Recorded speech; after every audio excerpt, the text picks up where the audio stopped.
I went looking through my stack of cast iron that I had accumulated here.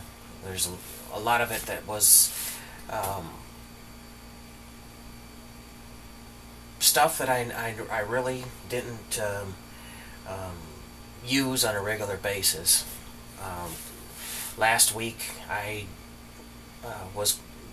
went to make myself a pot of stew, and I needed a deeper pan. So I went over to the stack and I pulled this one down because it was the right size.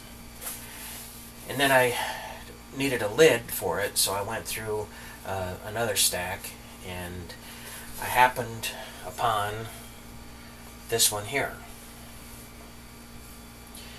And it took me probably 5 minutes or so to realize that this one isn't just a frying pan, but it's also a lid that fits on the top of this one. So, looking closer, I found some casting letters on this lid, and then found the other casting letter on this assist tab. This is meant so that you can take a pot holder and get underneath here when this is full, and then you'll be able to control the weight. So since I figured out that these two fit together, I started looking closer at it, and I was, truthfully speaking, I was getting ready to buy a brand new version of this, and then I realized that I already owned it. This is a combination cooker. This was made by Lodge, same company that you can buy a brand new pan with from today. This is made by Lodge. It's got a full heat ring that's inset from the edge, and the heat ring has got one notch in it. So that dates this from a production period between 1930 and 1940. That's when Lodge made this style of pan. Before this era, the heat ring was all the way out to the edge, and there was no break in it. And that was used between 1900 and 1910. And then from 1910 through 1930, Lodge put their name in an arc right over the top here, and then move this number down here. So just knowing different trademarks and how they're arranged and how they're displayed on the pan will date the pan for you. All Lodge frying pans in the early era have this style handle and where they connect. There'll be a center ridge, comes down to a V. The V comes up and makes a V here also, and then there's a teardrop eye for the handle. That's some trivia. So when I found this pan, there was about 70 years of built-up seasoning and gunk all over it. This area right here was completely filled in with seasoning. The edges here were built out. These pour spouts were level. So I went through and put it in the electrolysis tank. It took this bottom section only took 6 hours to clean it all the way up to the brand new gray, brand new cast iron gray color, open pores, absolutely nothing on it, just clean cast iron. This lid took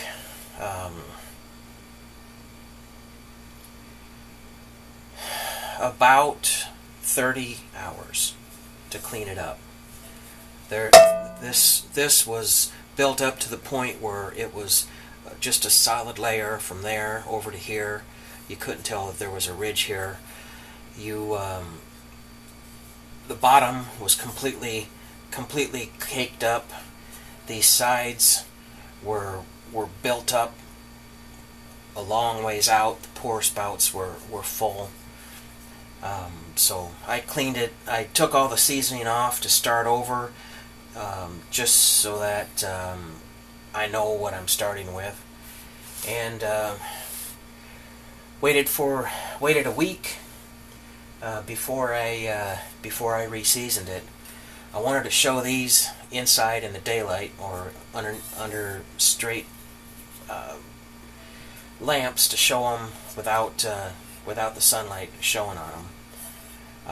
I got a couple of other videos already on the card to show the process as I was doing this.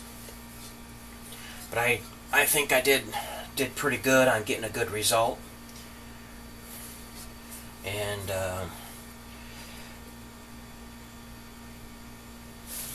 I'm pretty happy with this. The combination cooker, this bottom section, there's a lot of people that would call this a chicken fryer, because you could fill it full of hot oil and drop your fried chicken pieces or your fish pieces in there and cook them that way. This is also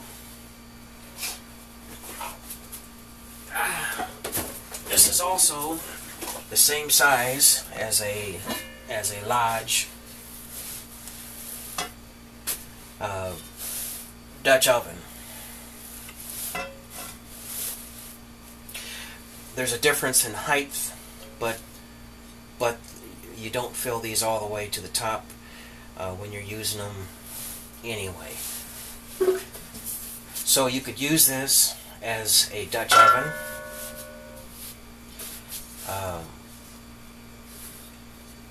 You can use this as a chicken fryer. You can use this as a griddle or as a skillet. You can put the lid on, and it becomes a full Dutch oven that you can use in your indoor on your indoor stove or indoor oven. It's also got a flat lid that you could stack your coals on, and this will become a camp oven. The only difference, it won't have an outside ring on the outside here to hold the coals in. So you have to stack them there and make them and have them stay on their own.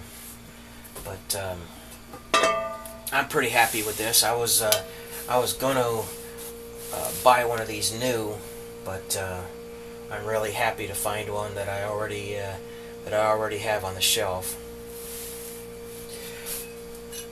The number 8 Lodge lid that fits on the Dutch oven. This is also the same size lid that would fit the frying pans. It'll also fit on the top of the griddles and the frying pans, the Dutch oven, and most of the if you order the 5-piece set from Lodge, This is counted as one of the pieces. This will fit the top of this pan, but the only thing is it won't seal off. It won't seal off the pour spouts. But since this will be coming along with me when I'm cooking outside anyway, I'm not sure exactly how big of a difference that this will all make with the lids, but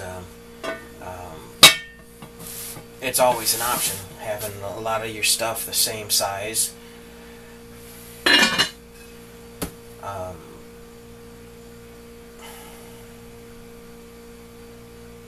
Basically, what this video is about is showing off my brand new antique that I just found in stuff that I already owned, frying pan, because I'm still doing a happy dance about this one.